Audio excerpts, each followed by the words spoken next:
Winehouse. I'm a jazz singer and I'm from London and I sing jazz. My album was out here at the beginning of June, I think. It's called Frank. So, who's Frank, or what is Frank? Or is it you just being Frank? It's me being Frank, and it's like Frank Sinatra, and it's like, it's just a good one word, one syllable, straight head down the line, bang, one thing. Now, you said that music makes you fearless. Is there anything you're afraid of, or is it something that you're not afraid of? You're afraid of nothing? I'm afraid of everything, but when it comes to music, I'm not afraid of anything. I have nothing to be afraid of. It's such a shame the way music has gone in the past. Always, there's always bad pop music around. But that's cool, that's why I'm here. What would you consider bad pop music? I don't have enough time. I don't want to waste your time. Okay. What would you consider good pop music in that case? I don't think there's such a thing as good pop music. That's just me. If you have to stupid something out so that people understand it, it's pointless to me. You know what I mean? That's not the way people do things. I just push myself because music is the one thing in my life that I have. So I make sure I do it right. Push myself. I heard you whistling to that. So. Okay. I understand that you call jazz the new hip hop, or hip hop the new jazz. Why do you say that? I think hip hop is the new jazz. Jazz isn't about a saxophone solo or going into different time signatures or being superior.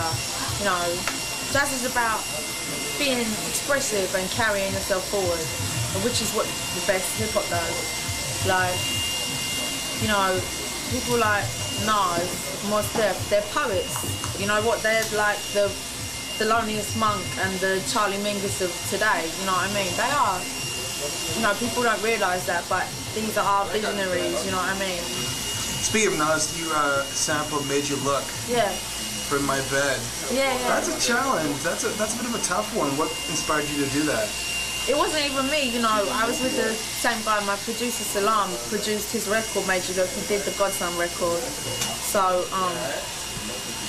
when we did In My Bed, it started out like a Spanishy riff, and then he just had it in the drum machine from when Nas was there. So he just hit the loop, the patchy sample, and it just worked. It was just crazy the way that worked.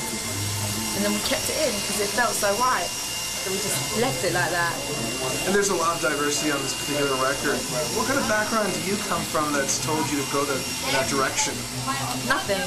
I didn't come from anywhere that I had a completely normal upbringing. You know what I mean? It was only when I began to get my own money, and time, a lot of time on my hands, but I started really listening to music, people always say to me, your mum and dad must have had a wicked record collection that you could just dip into whenever you want, but it wasn't like that.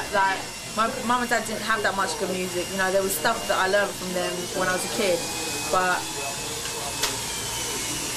it's always been my passion is music. It's the one thing in my life that I'm like 100% confident about, and no one's ever going to take that away from me. So, yeah. The lyrics and the music are pretty mature, and you're 19. That's incredible. The stuff that you've written. Do you still consider yourself to be a teenager or a young adult? Well, I'm 20 now. Yeah. I wish I was a teenager because I'm 20 now. So, I wish I was a teenager. But I'm not. That's cool, I was young when I wrote that album. It's from a young person's mindset, you know what I mean? Yeah, I don't know what to say. Tell me something. A lot of kids out there these days, and I'm not talking about street kids, I'm talking about kids in the music biz, such as yourself, Jamie Collin.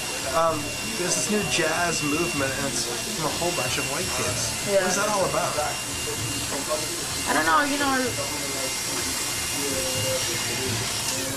I don't know what to say about that and be a diplomat because I'm a fascist, you know what I mean? I don't I don't listen to music that I don't like, you know what I mean? I can't keep my mouth shut about people that I don't consider to be jazz. You know what I mean? It's like I'm saying, jazz is not singing dead people's music. Jazz is carrying a legacy forward, yeah. Writing new jazz, you know, like I'm of my time. I write of my time. I'm conscious. I write of my surroundings and my time because that's important to me. I want to represent people like myself. You know, singing dead people's songs isn't representing anyone.